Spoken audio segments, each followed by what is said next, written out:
I guess more the focus kind of comes from my wacky fascination with weird things and monsters and oceanic life and things. So that's where a lot of the inspiration comes from for me, honestly. I'm fascinated by wildlife in the ocean. It's scary and dangerous. So things that cause fear are typically inspirational.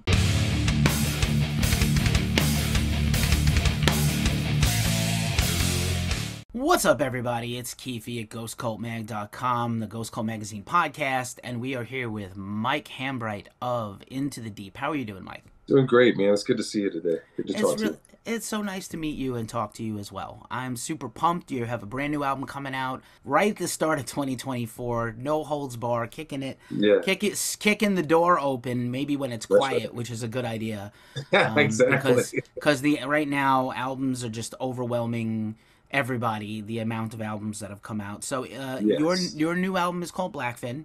Yes. And before we unpack the record, I want to get a little background story on the band. Tell us how Into the Deep came about, how you started playing with these guys, and Sure. catch us up on the pre times before this record. Yeah, absolutely. So, the band is right now is currently me, Mike Hambright, my brother Eric Hambright, and our drummer Phil Cicco, and my brother plays guitar as well.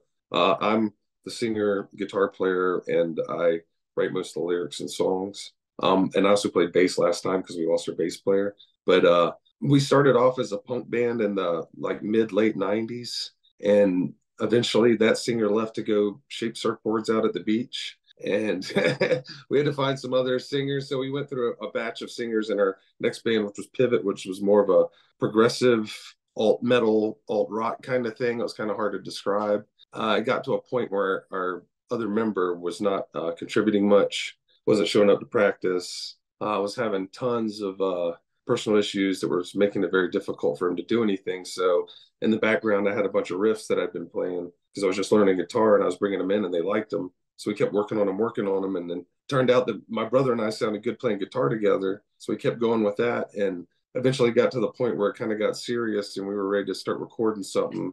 And we kind of had to dissolve our other band, basically, in the creation of this band. So it came in the wake of extreme boredom and lack of creativity. So that's what that produced this. Yeah. No pun intended with the word wake right there. Yeah, Like exactly. Yeah, like man. waves. Yeah, I'm fishy with those kind of puns, man. So you got to watch out. Hey, Yeah. hey, we got jokes at the end of a long week. I'm here for it. That's right. I will say that I'm sure you have heard this before. You know, the band has this, very nautical theme, or at least this album does, and also kind of not just musically but philosophical lyrics and things like that. So who are the main inspirations if you had to share the collective, choices for the whole band? Oh, as far as well, mine are I listen to a lot of extreme death metal and technical death metal and stuff like that. Really enjoy everything. I listen to a lot of punk. I listen to a lot of hardcore. My brother and Phil, our drummer, also listen to the same, but they're more off on their own branch a little bit. My brother likes kind of surf rock kind of stuff.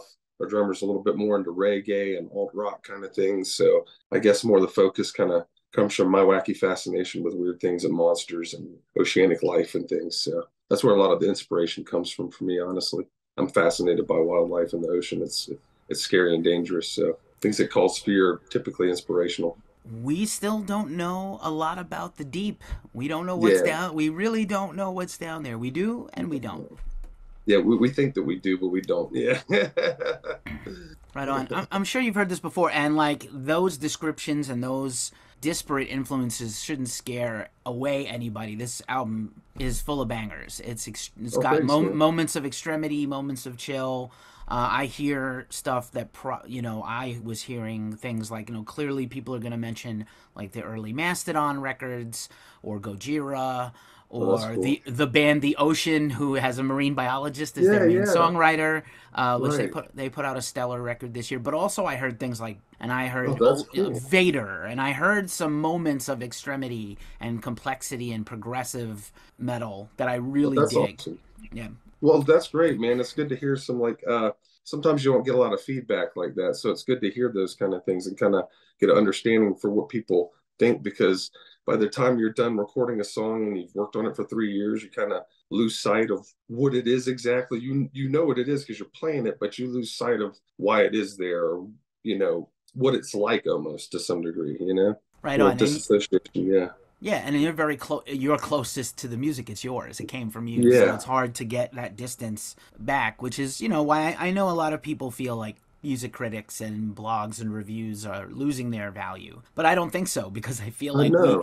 we help fans align, know if their taste aligns with what they think. Backs up their own.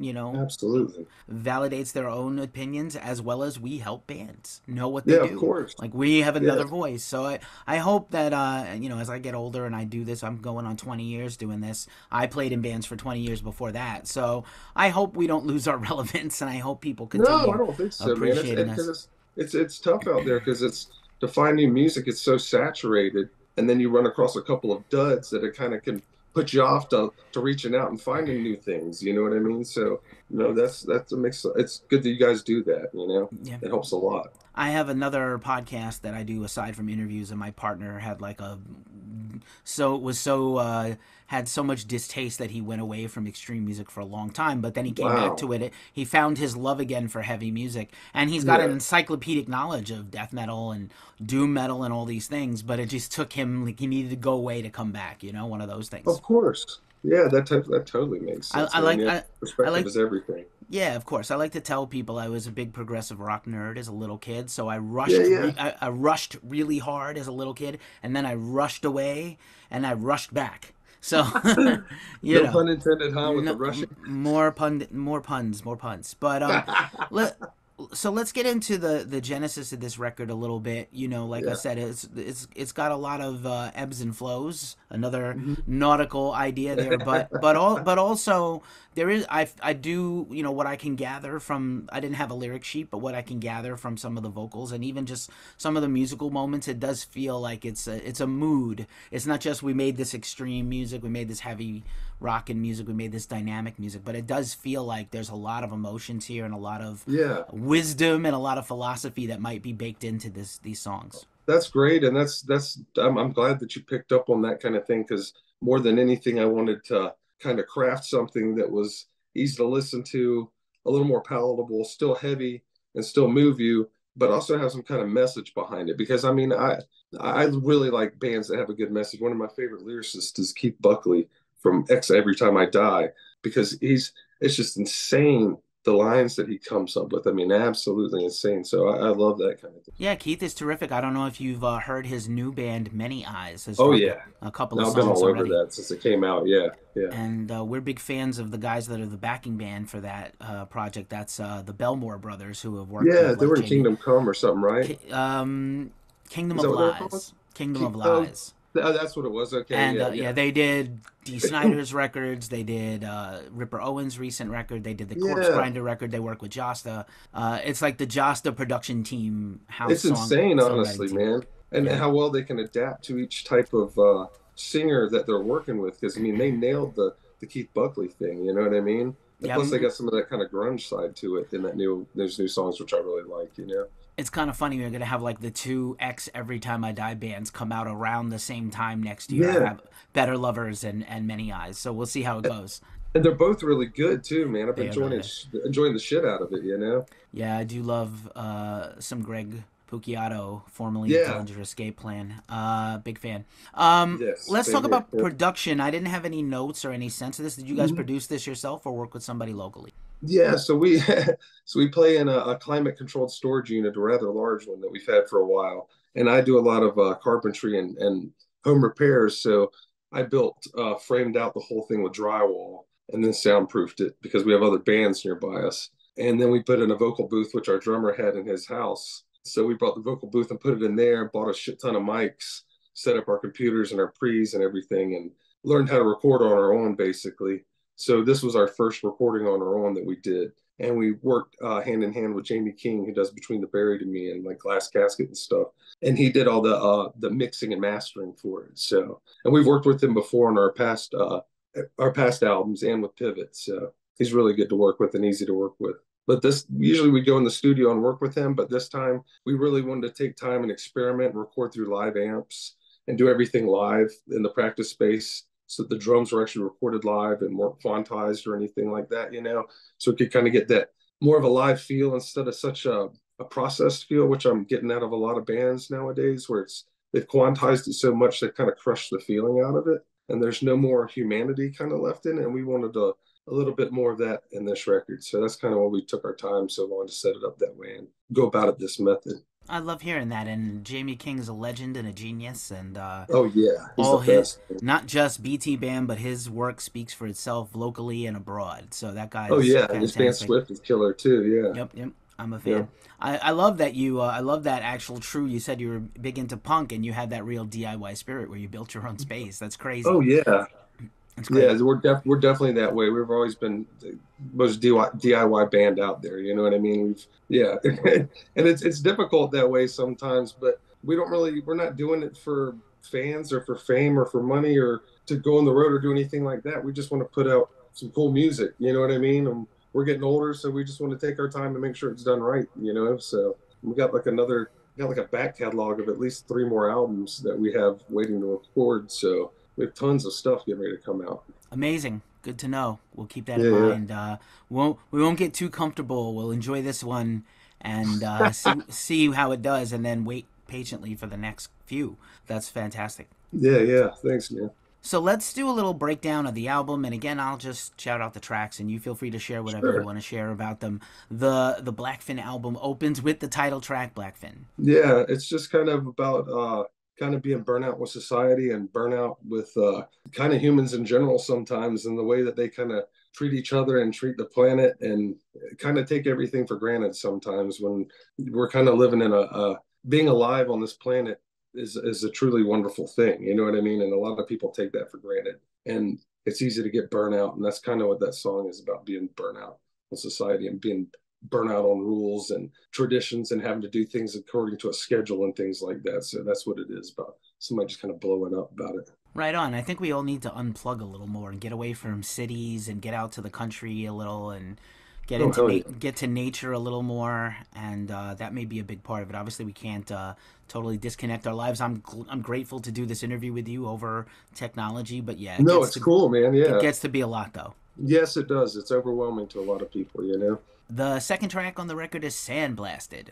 Yeah. That one's basically I was in the military, so I know what it's like to be kind of bumped around kind of against your will a little bit for political means. And that one's to some degree about military people being used and abused for political means and how crushing it is to families and to mothers and everybody else that's related to those people and what it does to them in the wake of somebody being deployed and having to go out and sacrifice themselves. Word, and thank you for your service. And I appreciate it, I know man. a lot of people take our service people for granted, and also, the VA is still in disrepair. I can't tell you how many. Yeah, Doesn't matter who's in office or what party is in power. I exactly. cannot for the life of me understand how you can ask people to lay down their lives for freedom and then not take care of them when they come home. It boggles the mind. Our ability to defend ourselves is everything, you know. I mean, we don't have the sovereignty without it, you know. So It's a bummer. The third track on the record is Seaweed. yeah, that one's a little bit more of the kind of more mellow one, and that's when I it's the first song I've ever actually sung melodically on. Usually I use more of a raspy voice when I do vocals, so that was kind of an experiment for me. Pardon. And it turned out pretty cool, I think. I really like the way it turned out, but it's mostly about finding the people in your life that you need to connect with in order to kind of make your life progress and grow and bloom and blossom into something kind of wonderful, you know. And for me, that was meeting my wife and having my children that really did that for me. You know what I mean? It really opened my eyes and I saw things completely different than I would have ever been able to see otherwise. So that song is more about appreciation of all that, I guess, kind of in a way. Excellent. Probably my favorite track on the record is the next one, Space Shark. Oh, that's awesome, man. Yeah, I like that one because it was I wanted to create something almost borderline ridiculous with the lyrics about a failed NASA experiment of a shark gone out in space that's got launched off onto some other planet but has learned how to survive and is actually the ruler of this planet now where he's destroying things out of space and it falls to the ground and all the followers on the ground are eating all the things that he destroys, you know. So they worship Space Shark. I'm imagining toys, merch, shirts, Space shark hat. I mean, I got a shark right here. Just coincidentally, I have a like this rubber shark guy that I've been hanging out I with. got one like that too, man. I went to the movies recently to an Alamo Draft House, and I'll just do like a hello me, read the meal, like do a Wait, the little real, yeah. Megadeth with the shark and just amuse myself because you could go crazy in here other than listening to music and talking to artists. But anyway, Space Shark. Let's make it happen. Let's make it a thing. I don't know if you know Yeah, the man. Irish thrash band Gamma Bomb. They have like an abominable snowman as their mascot, like a yeti, Oh yeah, yeah, snowy. And they've killed yeah. him and resurrected him a bunch of times. He's in their music videos. He's eating people. Like, let's do it, man. Let's make it like Yeah, Eddie, yeah. Maiden. Let's have a space shark. That's awesome, man. I like that a lot. Yeah. It's like the I'm re- Black Dahlia Murders got their gorilla that runs around. That's exactly it. That's a great idea, man. The statutory ape. Yes. Even though the pun is kind of terrible, but the ape rules. Exactly. Yeah, no, it's yeah, yeah. It's all good. And rip to rest in power to Trevor. Yes, exactly. Yes, yeah. The next to last track is the song is called Nothing. It's not nothing. It is called Nothing. Right. And it's kind of about that, kind of about the duality of that kind of word where nothing is nothing, but nothing is also something in a way. You know what I mean? So it's kind of about that. And it's kind of about looking for something and not getting what you want and getting nothing, but nothing is actually something that you're getting. You know what I mean? So it kind of plays off of that a little bit. But it's also about, I guess you could say, frustration with government in general. You know what I mean? Fair Yeah. enough. Fair enough. We Yeah. live in troubling times, and Yes. doesn't matter where you live, where you are. And Exactly. then to close out the record, another really top track for me is Hammerhead, keeping with the shark theme, I'm sure. Yeah, absolutely. Yeah, Hammerhead was completely about the shark thing because I'm really about ocean ecology. I love sea life, and I think it's just terrible that the way that we just kind of take anything we want from it and nothing's being done about it, and it's horrible. But the worst thing to me is some of these countries that fin sharks. They go out there and catch these sharks, cut their fins off, throw them in the boat, and then just drop them down to the bottom. The shark is still alive, dropping to the bottom while the other sharks of the same species start eating the shark while it's alive. You know what I mean? I mean, that is brutal as hell. And we do this daily all over the planet to all these different animals. So this is kind of from the point of view of the animal being stalked and killed and cut into pieces and the young being pulled out of it and sold, to make shark fin soup out of. That's what that's about because it just terrifies me that that even exists on this planet in this day and age, with what we know about modern medicine and everything, the fact that people think that they can make their dick bigger because they're drinking some shark fin soup, it just blows my fucking mind. You know what I mean? So I just have that's what that song's about. It's about I have a really hard time with that whole idea. It kind of breaks my heart. Yeah, it's very cruel in particular, and I understand that maybe culturally, some cultures, that's part of their ways for hundreds of Right. thousands of years. But also, some of these things we can extricate Common sense can ourselves come away into for play. take Yeah. better care of the planet that we abuse and that was given to us. That was really Exactly. great. I really appreciate all that insight. Thank you for sharing. I Well, just thank have a you. couple more questions for you. Sure. As this is going to run closer to the drop of the album, do you have any release shows planned? Are you going to do any regional gigs and things like that? Is that possible for you guys? We don't have anything set up right now to play any kind of shows at the moment. We're actually going to drop back down into studio mode again and start. We already have the next 5 songs ready. I have the lyrics and everything. We've been practicing them, so we're to the point of like pre-producing our next record already. And we might take some shows if some good ones come up. We we played one show as our band. I mean, we used to play tons in another band, but we played with Byzantine the one time that we got to play. We opened for them, which was freaking awesome. So it's like that was wonderful. So if something cool like that comes up again, then we'll probably crank things up. But it's difficult when you get older and you have family to wind down everything to play a few shows to go haul stuff around for a handful of people to show up to. So we've decided to go more on the spectrum of pushing out records more. And if there's more demand shows up, then we'll probably start playing some live shows, I think. Fair enough. You make some Space Shark merch, people might come out to some shows to buy it. Let me tell you. I'm really harping on this shark thing, huh? No, I love it, man. And I think it's great. I need this kind of thing. So yeah. Yeah, right on. As we're getting into the end of the year, just as a last question, I wanted to ask you, beside the Keith Buckley Many Eyes project, has there been any other new music you've been particularly pumped up about for 2023, or anything you're especially looking forward to coming out next year beside your Oh record? man, the that Suffocation album that just came out. I freaking love that thing, man. We're gonna go see him. Me and my brother and my son are gonna go see him Monday night in Greensboro. So I've been really stoked on that one.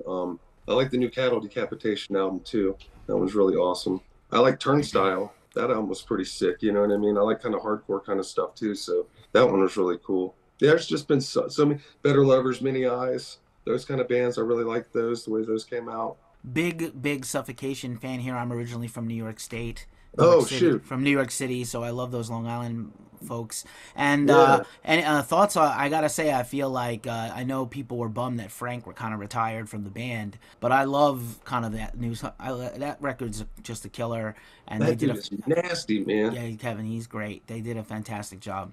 Yeah, yeah, no, that's what blew me away is because, and I listened to the other stuff and I liked it a lot, but then I heard this thing with Ricky, like it was a Bloodstock or Yeah, something, some Ricky. like live video with him, Yeah. and I was blown away, man. I was like, that is just inhuman sound of what he's doing. So that it just this next album just like really stepped them up a notch for me. You know what I mean? I always appreciated them, but now I'm like, they're fucking awesome. You know? Yeah, It's hard when you lose the vocalist, especially somebody like Frank, who's so yeah, iconic in classic and death metal, old school death metal. But like exactly. they did a great job. I don't have a It's problem. amazing to me. I don't have Yeah, a problem with it. Bands, there are many bands out there with no original members, with one original member. right. So like you gotta just Sometimes you make the sound keep perpetuating, you know, and that's kind of what they've done somehow. it's That's always important, been man. wild to me that they can take the somebody can take the reins of another band that was that technical and still craft songs that are similar to them that way, you know. That's really good song craftsmanship to me.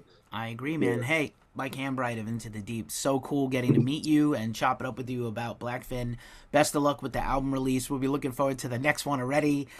Just but so cool cool. catching up with you, man. Thanks for hanging out with Ghost Cult. I Thank you appreciate so you. much, man. I really appreciated talking to you, man. Thanks.